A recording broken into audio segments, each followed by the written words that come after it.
People of the State of Michigan versus Donald Raymond Lester. We are here today for a final pretrial conference in this case ahead of a trial scheduled for June 20th and 21st. We are proceeding today partially in person and partially by video conference. First, let me have the attorneys place their appearances on the record, beginning with Ms. McClure.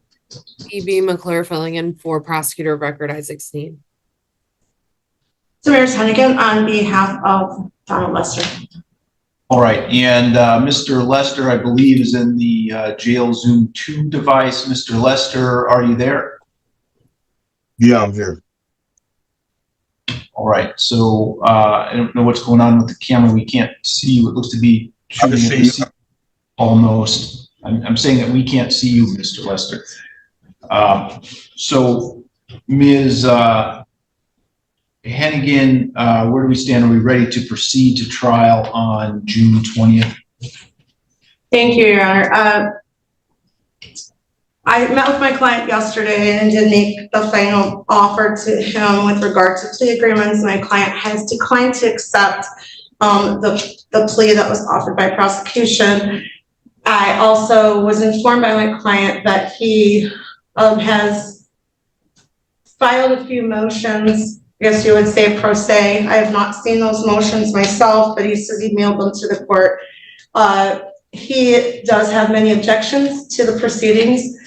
That being said, the next step that would be appropriate with regard to our legal procedures would be to go forward with trial. I am prepared to do that, though I do believe that my client will object to that, Your Honor. So I do want to make sure that I represent his wishes as well, while I still inform the court of whether or not I'm ready to proceed. So I will be ready to proceed for trial next week. That being said, my client does not want to go to trial as he feels that the court doesn't have jurisdiction over him on this matter in order for us to move to trial. This guy is acting like being a sovereign citizen gives him a free pass to break laws whenever he wants, like the rules magically don't apply to him. But sorry, that fantasy doesn't fly in the real world. Everybody has to follow the same laws, whether they like them or not. And he was very upset, I would add, just for the record, for his, for appellate purposes for him, that he was upset that I agreed to a trial schedule at a past hearing. And I did try to explain to him that that's just a procedure, that the court is on timeframes according to statute, and that at some point we do have to set a trial schedule, even though it was my intent to continue to try to negotiate this case for him along the way. All right, to the extent that there's any objection based on court's jurisdiction, I can't hear you. Can you speak up, please?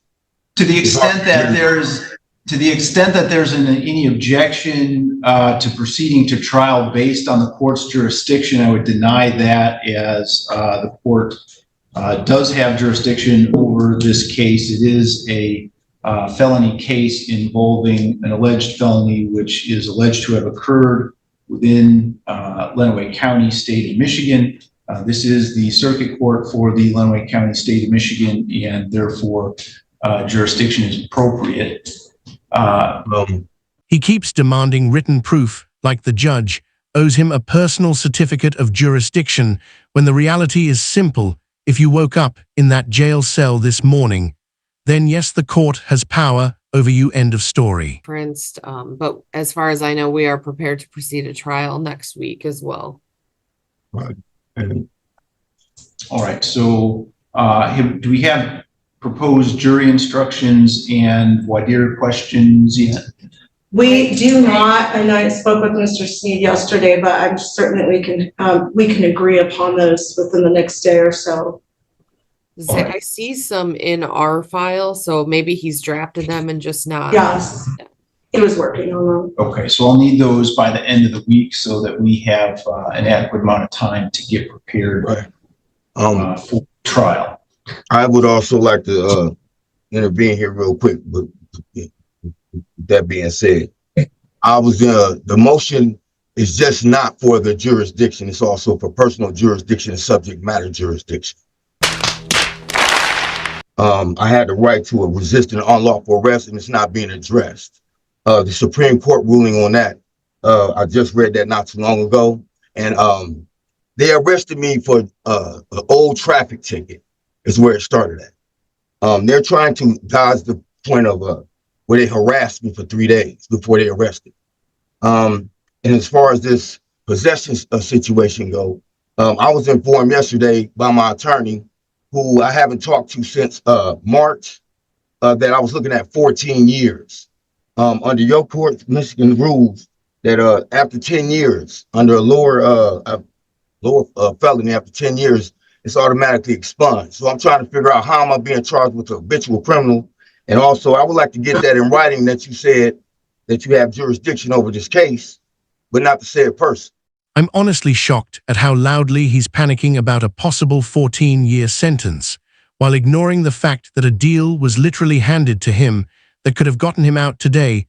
Some people just refuse to stop sabotaging themselves, even when the exit door is wide open. And that's all in the motions that I sent over to the clerk's office. I also have them all notarized. I also have copies of everything that I sent over there. So there should be somewhere in y'all file that y'all should have it. Your Honor, I did. And personal. And like I said, I haven't talked to this woman since March.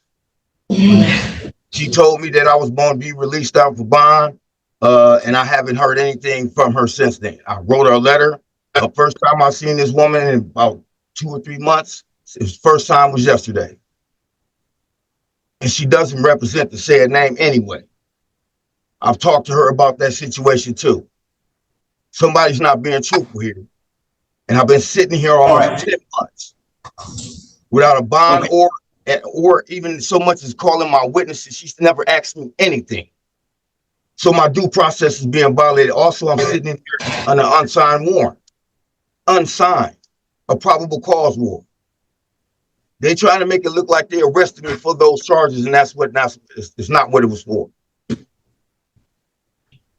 That's not what it was for. I was arrested for driving on a suspended license from back in 2016. That case got dismissed. That plea offer was actually a massive gift.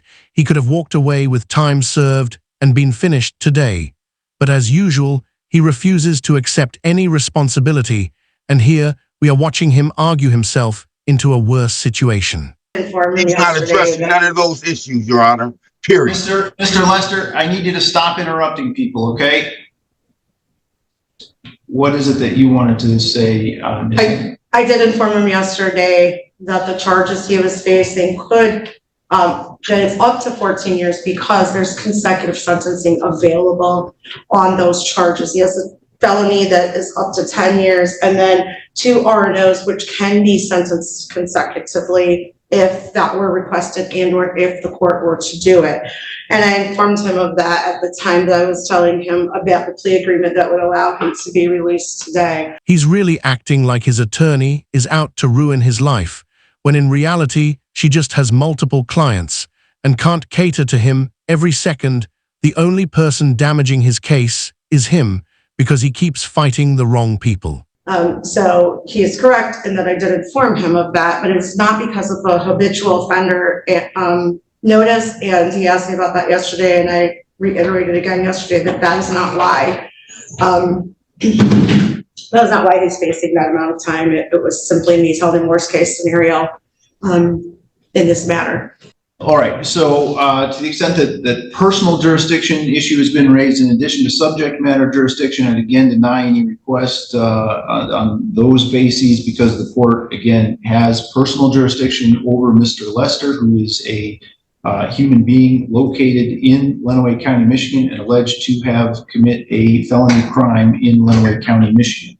How did I commit a violent crime? With respect to the argument that Mr. Lester made regarding the right to resist an unlawful arrest, that's why the court is having a trial. One of the elements that the prosecutor needs to prove in a resisting and obstructing case is that the officers were on duty, acting lawfully, and made a lawful arrest that Mr. Lester resisted. So that's the purpose of the trial. With respect to any issue about expunged convictions. We're not even to that point yet. The habitual offender issue comes into play only after a conviction has entered, and then the court has to determine whether the convictions listed in the habitual offender notice in fact happen and can appropriately be used under the statute for the sentencing enhancements that have been notified in the information. And so, Okay. So this whenever you get done, I'd like to address the issue too, please. all right, I'm going to mute Mr. Lester because I can't have people talking over me while I'm trying to create a record. All right, so then we are ready to proceed to trial on June 20th. Again, I'd like to have the voir dire questions and jury instructions ready or to the court by the end of the week so that we can have those ready to go. Thank you, Your Honor. Yeah. Before we go, can I address Ms. McClure, can I just understand from you what that final offer you made on this case, or what the final offer the prosecution made on this case was? Yes. It would be. Ms. McClure, I actually have a copy that I could pass to the court too, if that's okay with you. Yeah, I mean, we'll just take a second. It's an added count 4 possession of meth in a park, which is a 2-year offense. And we were offering credit for time served, which is approximately 10 months. And we have no objection to a PR bond at the time the plea is taken. He's over here refusing a simple yes or no like a child having a tantrum. The judge asks a basic question, and he turns it into a fight, so the court just moves forward without him. The prosecution has made an offer to resolve the case if Mr. Lester were willing to plead guilty to possession of methamphetamine in a park. That's a 2-year maximum possible penalty, but the prosecution has also agreed to credit for time served and or fines and costs, and a personal recognizance bond release until the date of the sentencing. Is that all accurate, Ms. McClure? what is that? That Yes. is crazy. Yes, All that's right. accurate, Your Honor. And Mr. Lester is not interested in agreeing to that plea. Is that correct? It's my understanding, but it seems that he would like to say something about it, Your Honor, so I prefer that he answer that question himself. Yeah, I would like to say something because of the fact that you keep trying to let me out on a PR bond and you want me to come back to court for sentencing, but you won't let me out to try to get my witnesses and gather the evidence that I need to be able to present it at trial. I haven't even went over this one. I haven't even went over any kind of defense with this woman. I am being prosecuted and persecuted by her and a prosecutor. And it's obvious. It's very obvious. It stands out. I haven't talked to this lady since March. And when I did, she came in there and coerced me into trying to keep her on my case. They literally offered him a bond, and he still said no, and now he's complaining about being stuck in jail. That's not anyone else's fault, except his own decisions catching up with him. All right, so Mr. Lester, that wasn't really responsive to the question that was asked. The question I you're being don't asked know right nothing now- about that. I told her what it was then, and I Mr. Lester, you keep trying to cut me off. well, that's because you won't let me create the Right. record and do my job. So I'm I'm trying to do my get- job. You're not the one sitting in jail, sir.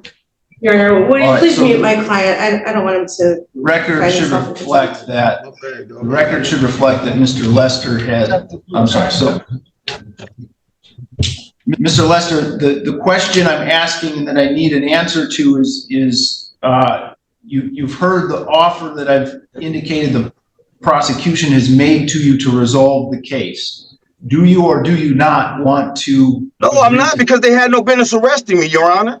And that I wasn't No, bothering no, anybody. A simple no is fine. That's all I needed. All I needed was no. Quit talking to me like I'm a kid. And that wraps it up. He's coming back next week, but this time he's staring down the full 14-year risk. Instead of walking out today, it's like he's playing the world's most disastrous game with his own freedom. Answer is no, so we will proceed to trial next week. I don't think there's anything else we need to address this morning. So Mr. Bond. Lester, I need let a the bond. officer know. If you're still watching, make sure to hit that like button, drop a comment, and subscribe with notifications on so you never miss the next courtroom meltdown we break down. I'll see you in the next one.